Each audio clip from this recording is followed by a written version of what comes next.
Imagine this for a second. You're in the driver's seat. Maybe you splurged on the convertible, so the top is down. You're stopped at a red light, but you don't even mind. To your left, there is a literal wall of emerald green rock rising, 2,000 feet straight up into the clouds. And to your right, the ocean is a color that doesn't quite look real. Yeah, like someone turned the saturation way, way up. All the way up. And the air, it's heavy. It smells like salt spray and damp earth and plumeria. It's a total sensory overload, and that specific feeling you're describing, I think that's the precise moment you realize that on Oahu, the road it's not just infrastructure. Right. It's not just how you get from the hotel to the restaurant. The road is the destination. Exactly. And that is the mission of this deep dive. We're looking at a stack of guides, but we aren't just reading a map. No. We are unpacking the sociology, the geology, and even the engineering behind driving on Oahu.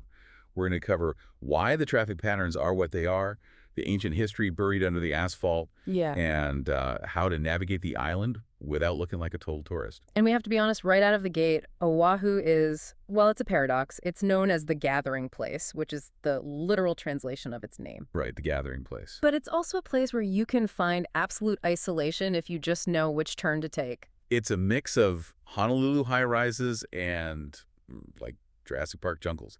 So let's start with the basics, the philosophy of the road. Because driving here is not like driving in LA or New York. Oh, not at all. If you bring that mainland aggression, they're going to have a bad time. You really will. The sources are very clear on this. The Aloha spirit isn't just a marketing slogan. It's actually kind of codified into the way people drive. Well, the data shows that while Honolulu has some serious traffic congestion, we're talking comparable to major U.S. cities, the number of road rage incidents is way lower. And the reason is, I think, the mindset is just more communal. Which brings us to the shaka. Yes. It's the hand signal, thumb and pinky out. You give it a little shake. It's practically a requirement, isn't it? It is the currency of the road. If someone lets you merge, you throw the shaka. If you accidentally cut someone off and need to apologize, you throw the shaka. It just diffuses tension. It's a nonverbal, we're all in this together. Exactly. We are all stuck on this rock together. So courtesy is king. Okay, now let's talk logistics. If you're planning this trip, the guides lay out 3 main options. A rental car, or a private tour. And I feel like Thebes, and it is capitalized. It's a remarkably extensive system for an island. I mean, it's won awards for being one of the best transit systems in America. But, from an efficiency standpoint, it's a trade-off. You're trading money for time. A lot of time. It stops frequently. It requires transfers. Okay, so then you're looking at a rental car for freedom. But then you're dealing with parking, which in Waikiki is... well, it's a nightmare. It can be expensive, and it's definitely scarce. And that's where the third option, the private tour, really leans into this whole experience economy. Right. We're looking at notes here on Halia private tours. The value isn't just someone drives you, it's access. A private van can navigate these narrow roads, pull into smaller lookouts that a huge 60-passenger bus just physically cannot fit into. Plus, you aren't staring at a GPS, you're staring at the view. Exactly. Okay, let's get the wheels moving. We're going to break this down into the major loops or routes, and we have to start with the big one, the South Shore Coastal Loop. It's named after Prince Jonah Kuio. He wasn't just royalty. He was a delegate to Congress who fought for the Hawaiian Homes Commission Act. Oh, wow. So when you drive this road, you are driving a route named for a man who fought to keep Hawaiians on their own land. That adds a whole different layer to it. It's not just pavement, it's a monument. So this route runs east from Honolulu past Diamond Head. And geologically, this drive is just crater after crater, isn't it? It really is. It's a showcase of post-erosional volcanism. You have Diamond Head, which is a tough cone. Then you hit Cocoa Head, another massive one. These weren't the slow, oozing lava flows you see on the Big Island. No. These were explosive, steam-driven eruptions that happened much, much later in the island's history. And that geology creates the scenery, these jagged cliffs dropping right into the water. The visual highlight here, and the photos in the guide are stunning, is the Halona blowhole. Right. And the mechanism there is so cool. It's a lava tube that formed thousands of years ago. The molten rock hardened on the outside, drained on the inside, and left a hollow tunnel. Okay. So now, when the tide is right and a big swell hits, the ocean is forced into that narrowing tube and has nowhere to go but up. It's nature's high-pressure hose. But right next to that beady is a bit of a beast. we need to talk about Sandy Beach. The guide has a massive warning label on this place. They call it Breakneck Beach for a reason. And this is all about bathymetry, the shape of the ocean floor. It just drops off super steeply right at the shoreline. So the wave has nothing to slow it down. Nothing. The energy doesn't dissipate gradually. It just unloads all at once right on the sand. So if you aren't an expert body surfer, Do not go in, period. yeah. The shore break can slam you into the sand with enough force to cause really serious spinal injuries. It's a spectator sport. Got it. You sit on the dry sand, you eat a musubi, and you watch the locals who know what they're doing. Moving on before we scare everyone away. Mm. You keep driving this loop and you hit Makapu Point. This feels like the turning point of the island. It is. It's the southeastern tip. You Okay. have the lighthouse there, which has the largest lens of any lighthouse in the USA, a hyper-radiant Fresnel lens. Wow. But the real shift here is climatic. You are rounding the corner from the dry, leeward side to the wet, windward side. And that transitions us perfectly to Route 2, the windward coast. This is my favorite drive. It feels like you've just teleported to a different planet. It's the orographic effect in action. The trade winds hit the mountains, the air is forced up, it cools, and it just dumps rain. That's why this side is so incredibly green. Yeah. But the geology here is even more dramatic than the craters. You're driving alongside the pali, those vertical cliffs. They look like a curtain of green rock just hanging over the island. I mean, how does nature even make a cliff that steep? And then further up the coast, you hit Kualoa Ranch, which, everyone knows as Jurassic Park. Right, the backlot of Hawaii. But historically, it's one of the most sacred places on the island. It was a training ground for chiefs. So while you're looking for dinosaur footprints, you're also standing on ground that was reserved for royalty. Speaking of royalty, the highway here... Named after the last king of Maui, Kahekili, his name translates to thunder. He was this fierce warrior who actually conquered Oahu before Kamehameha did. He was known for tattooing half his body completely black. I love that the roads here aren't just numbered routes like Interstate 5. There's stories. But a quick practical note for the side. The weather. Yes. Because of all that rain we mentioned, the roads can be slick, and flash floods are a real thing. If the forecast says heavy rain, don't go hiking into the valleys. Those streams rise incredibly fast. Okay, let's round the northern tip. Route 3, the North Shore. This is the stuff of legends, the 7-mile miracle. This is the Kamehameha Highway now, and the whole vibe shifts completely. You leave the sort of suburban feel of Kailua, and you enter rural, agricultural Hawaii. No high-rises, just 2 lanes, old wooden storefronts, and the ocean. But the ocean here has a split personality, doesn't it? Oh, it's Dr. Jekyll and Mr. Hyde. In the summer, places like Waimea Bay are like a swimming pool.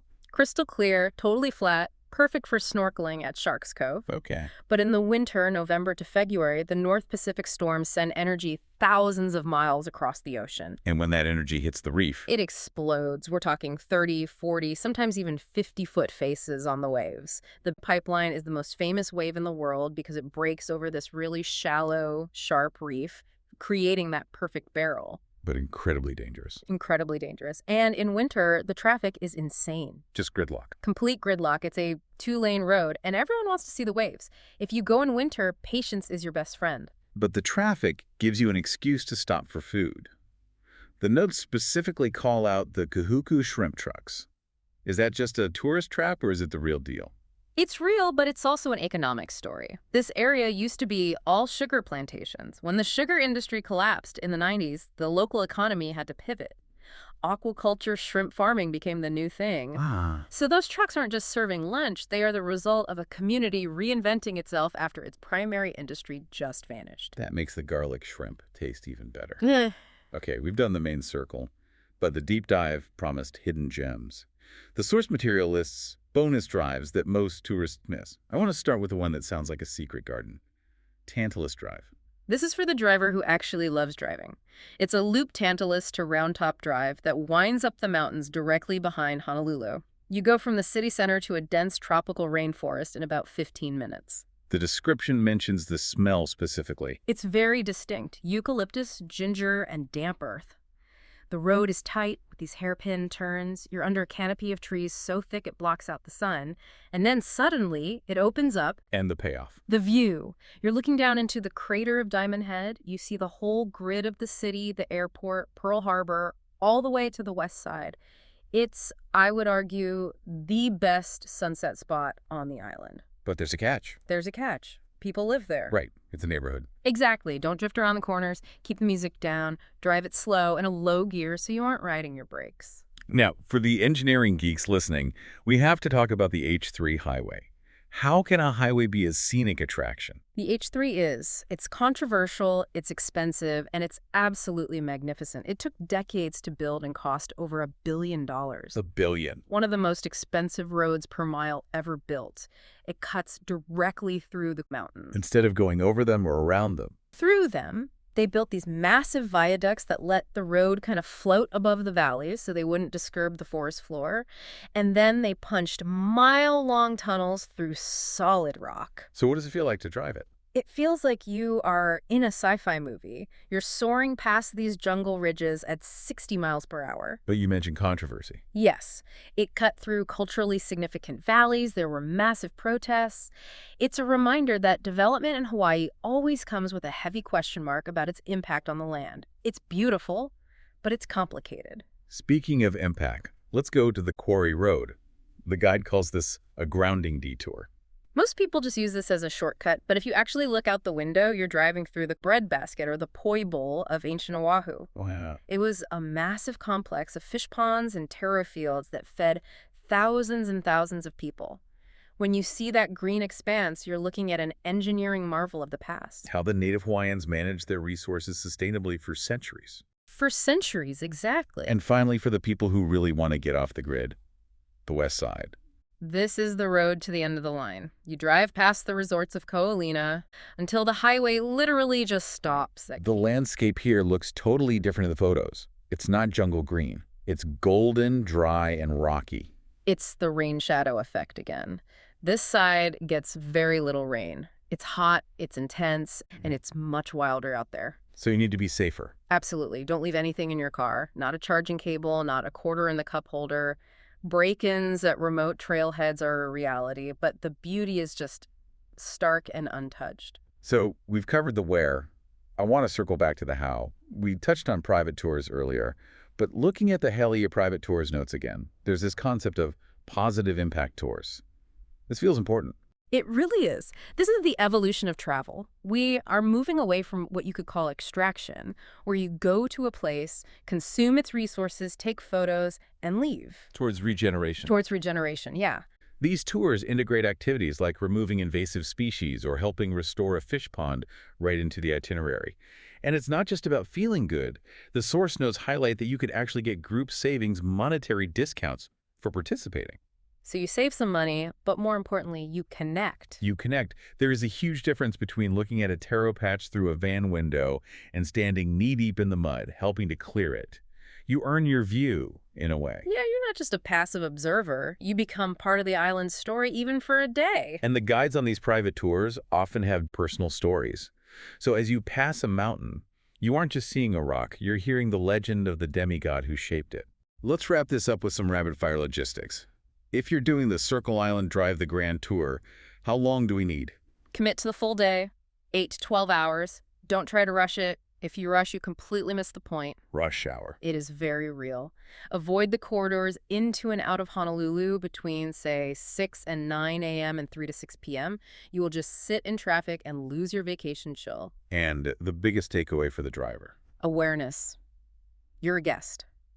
Whether you're in a rental Mustang or a private van, remember that the person behind you might be trying to get to work.